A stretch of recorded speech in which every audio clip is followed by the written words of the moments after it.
nasaan? Ate, naikat. Ay, ito na pala.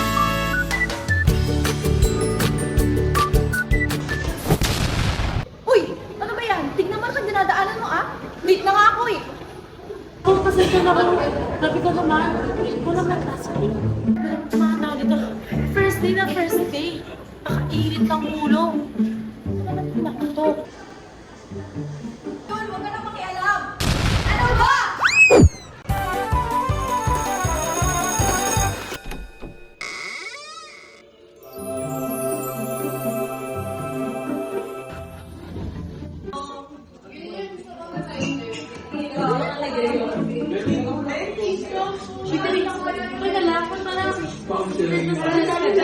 Hindi mo, ano Mira? Ano ba yung araw na review para sa akin? Isa ba yun? Isa mo nga oh. Ano yan? Ay nga. May pizza ba kayo? Mukha ko kung ginawa yung pizza sa imit eh. Pero kayo na pilit?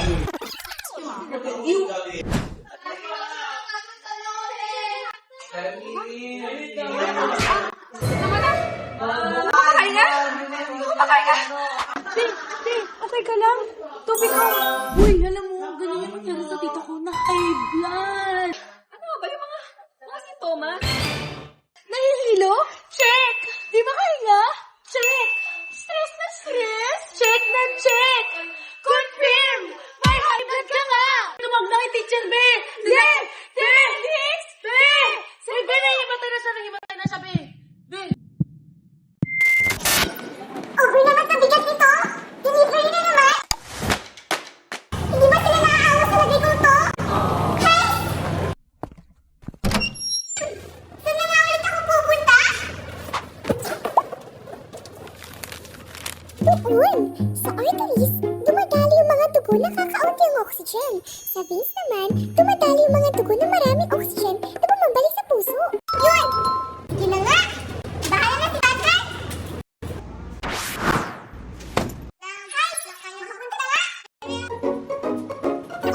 Bakit parang ang daming tubig yung dala mo? Normal ba yan?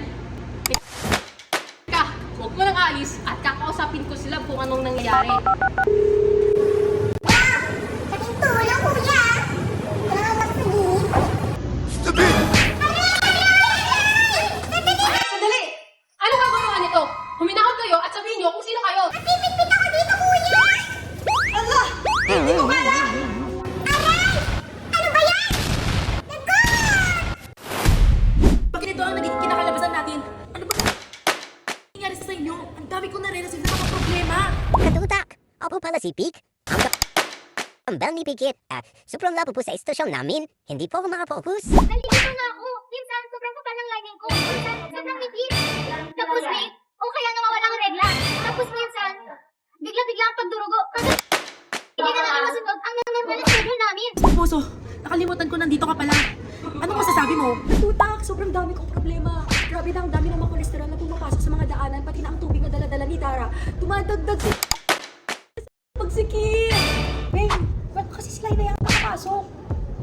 Hindi ko sila mapigilan. Nagkukumilit silang umabot lagi. Basta na lang sila nagtakbuhan. Tara?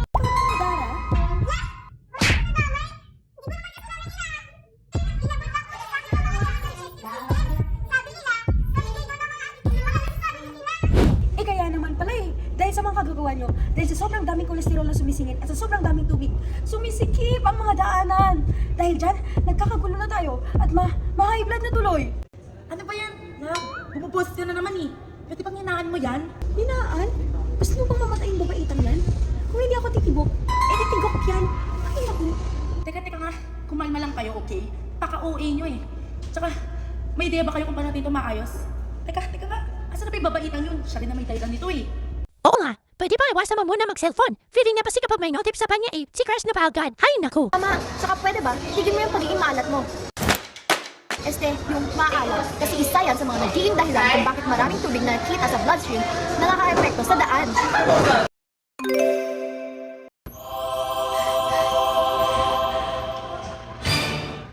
Teka nga! Ba't aliwanag? Asan ba ako? Nasa ba ako? Sure ka ba dun punta mo, Ning? Sorry? Over ka naman, no? araw lang yan.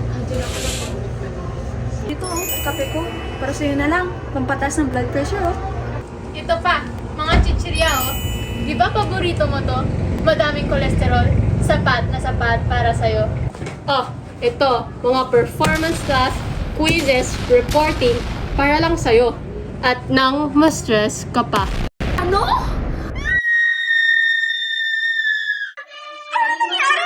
Te, okay ka lang?